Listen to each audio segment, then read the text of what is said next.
જય ગિરનારી દર્શક મિત્રો, પ્રવાસીઓ માટે અગત્યના સમાચાર। ગિરનાર રોપવેની સેવા ભારે પવનને કારણે બંધ। ભારે પવનની ગતિમાં રોપવેની કેબિનનું સંચાલન કરવું જોખમી બની શકે છે, જેના કારણે કોઈ પણ દુર્ઘટના ના થાય તે માટે આ સાવચેતીના પગલાં આવ્યા છે। વહીવટતંત્ર દ્વારા પણ આ નિર્ણયની સમર્થન આપવામાં આવ્યું છે।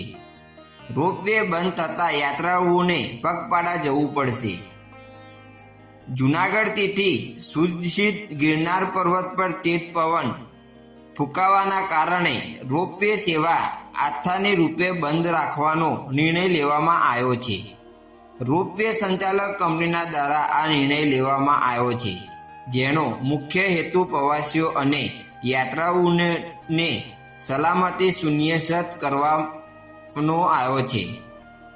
ભારે પવનની ગતિમાં રોપવેની કેબિનનું સંચાલન કરવું જોખમી બની શકે છે, જેના કારણે કોઈ પણ પ્રકારની દુર્ઘટના ના થાય તે માટે સાવચેતીના પગલાં લેવામાં આવ્યા છે।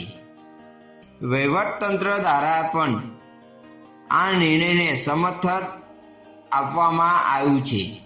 રોપવેના સંચાલક પંચ જણાવ્યું છે કે પવનની ગતિમાં ઘટાડો થયા બાદ અને વાતાવરણ સામાન્ય બન્યા પછી જ રોપવે સેવા ફરીથી ચાલુ કરવામાં આવશે।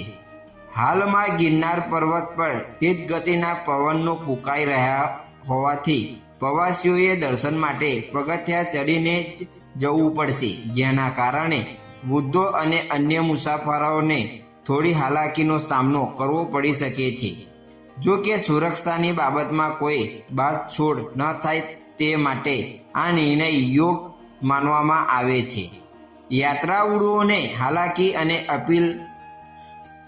રોપવે બંધ થવાને કારણે મોટી સંખ્યામાં આવેલા પ્રવાસીઓને અસુવિધા થઈ રહી છે, ખાસ કરીને જેમને અગાઉથી ઓનલાઈન બુકિંગ કરાયું હશે।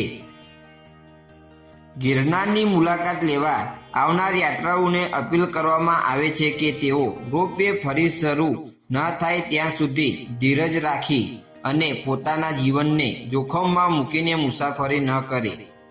રોપવે ઓટોમેટિક સમયતારે પવનની ગતિનું નિરીક્ષણ કરી રહી છે અને પરિસ્થિતિ સામાન્ય થતાં જ તાત્કાલિક ધોરણે સેવા ફરી શરૂ કરવામાં આવશે।